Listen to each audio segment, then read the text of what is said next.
एका गावात एक गरीब पण भक्तिभाव असलेला व्यक्ती राहत होता. त्याचे नाव रामू. तो दररोज सकाळी उठून श्री स्वामी समर्थांची पूजा करत असे आणि अक्कलकोट स्वामी समर्थ हा जप करत असे. एक दिवस त्याच्या घरात खायला अन्न नव्हतं. खूप चिंतेत असताना तो स्वामींच्या फोटोसमोर बसून रडू लागला. त्याने प्रार्थना केली, स्वामी, आता तुमच्यावरच विश्वास आहे. तेवढ्यात एक वृद्ध व्यक्ती त्याच्या दारात आली. त्या वृद्धाने रामूकडून पाणी मागितलं. रामूने पाणी दिलं आणि नम्रपणे विचारलं, काही खाण्यास द्यावं का? वृद्ध माणूस हसत म्हणाला, तुला अन्नाची चिंता आहे, पण तू दुसऱ्याला देण्यास तयार आहेस.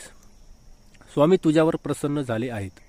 इतकं बोलून तो वृद्ध अचानक नाहीसा झाला आणि लगेचच गावातून एक सन्मानित व्यक्ती आली आणि रामूला म्हणाली, तू खूप चांगला माणूस आहेस. मला एक कामासाठी प्रामाणिक व्यक्ती हवी होती. उद्यापासून माझ्या घरी कामाला ये. त्या दिवसापासून रामूचं जीवन बदललं. त्याला अन्न, कपडे, घर आणि सन्मान मिळाला.